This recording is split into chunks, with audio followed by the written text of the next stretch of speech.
بسم اللہ الرحمن الرحیم۔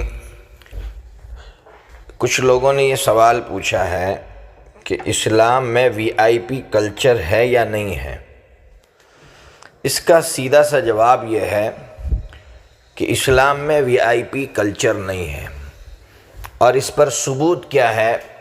اس پر سب سے بڑا ثبوت کہ ایتھوپیا کے رہنے والے جن کا نام تھا بلال، ایک تو ایتھوپیا کے رہنے والے کالے کلوٹے، نمبر دو اس زمانے میں غلامی کا دور چلتا تھا، یعنی جب جنگیں ہوتی تھی تو انسانوں کو غلام بنا دیا جاتا تھا، تو ان کو بھی غلام بنا دیا گیا تھا۔ ایتھوپیا کا رہنے والا جس کو لوگوں نے غلام بنا دیا ہو، اس کا ظاہر سی بات ہے سوسائٹی میں کوئی مقام نہیں ہوتا ہے، اس کی کوئی ویلیو، کوئی عزت نہیں ہوتی ہے۔ لیکن پروفیٹ محمد صلی اللہ تعالیٰ علیہ وسلم نے ان کو کتنا بڑا مقام دیا کہ ہمارے بہت سے نان مسلم بھائی دیکھتے ہوں گے کہ مسلمان جس کعبے کا طواف کرتے ہیں، یعنی چکر لگاتے ہیں، جب مکہ فتح ہوا، یعنی جب مسلمان دوبارہ مکہ میں آئے اور مکہ فتح ہوا، مکہ کی وجئی ہوئی مسلمانوں کی، تو اس وقت اس خانہ کعبہ پر چڑھا کر، یعنی حضرت پروفیٹ محمد صلی اللہ تعالیٰ علیہ وسلم نے انہی بلال کو یہ کہا کہ تم کعبہ پر چڑھ کر اذان دو۔ آج کسی بادشاہ کو یہ حق نہیں ہے کہ وہ کعبہ پر چڑھ کر اذان دے، لیکن حضرت بلال رضی اللہ تعالیٰ عنہ کو یہ مقام دیا، یہ عزت دی، اور پوری دنیا کو، قیامت تک آنے والی پوری انسانیت کو یہ میسیج دیا کہ اسلام میں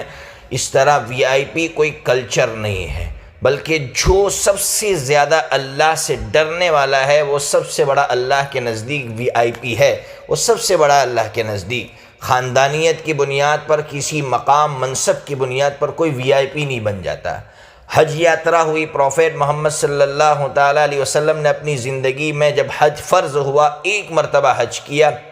ظاہر سی بات ہے لاکھوں لوگ تھے اس وقت، اور آج بھی لاکھوں کی تعداد ہوتی ہے، تو کچھ لوگوں نے مینا ایک جگہ ہے جہاں مسلمان جا کر رکتے ہیں، بڑی تعداد میں سارے مسلمان وہاں جا کر، حج کے جتنے یاتری ہوتے ہیں سب وہاں جا کر رکتے ہیں۔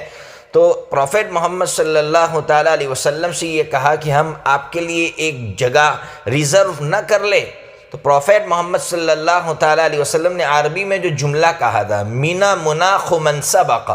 یعنی یہ کہا کہ مینا جس کی اونٹنی سب سے پہلے پہنچے گی اس کی جگہ ہے، آپ ریزرو نہیں کر سکتے اپنے لیے جگہ۔ آپ سوچئے تو صحیح، لوگ آپ سے کہہ رہے ہیں، پروفیٹ محمد صلی اللہ تعالیٰ علیہ وسلم سے کہہ رہے ہیں کہ ہم آپ کے لیے کوئی جگہ ریزرو کر لیں، تو کہا ہرگز نہیں، جس کی اونٹنی پہلے پہنچے گی اس کے لیے یہ جگہ ہے۔ اس طرح کے اور بھی ثبوت ملیں گے۔ محمد علی جو ہیوی ویٹ چیمپئن تھے، ظاہر سی بات ہے انہوں نے اسلام کیوں قبول کیا تھا؟ اسلام اسی لیے اپنایا تھا کہ امریکہ کے اندر کالوں اور گوروں کی جنگ چل رہی تھی۔ اچانک ایک دن وہ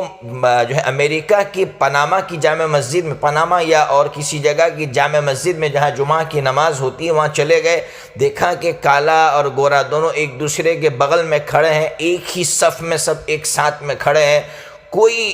چھوت چھات نہیں ہے، کوئی بھید بھاؤ نہیں ہے۔ تو انہوں نے اس کو دیکھ کر اسلام کو پڑھا اور پھر اسلام کو قبول کیا، اسلام کو ایکسیپٹ کیا، اور ان کے ذریعے سے نہ جانے کتنے لوگوں کو جو ہے اللہ رب العزت نے صحیح راستہ دکھایا۔ اس لیے اسلام میں کوئی چھوت چھات نہیں ہے، اسلام میں کوئی وی آئی پی کلچر نہیں ہے۔ بعد کے لوگ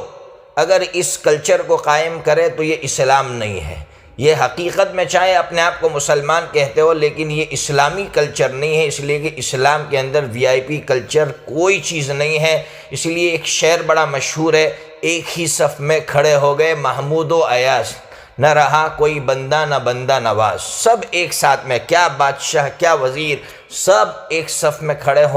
ہو جائیں گے۔ یہاں کسی کو الگ سے جگہ نہیں دی جائے گی، یا کسی کے لیے، یعنی کسی مالدار کے لیے کسی غریب کو روکا نہیں جائے گا۔ اسلام میں اس کی ہرگز گنجائش نہیں ہے۔ اللہ تبارک و تعالی ہم تمام کو اسلام پر عمل کرنے کی توفیق عطا فرمائے۔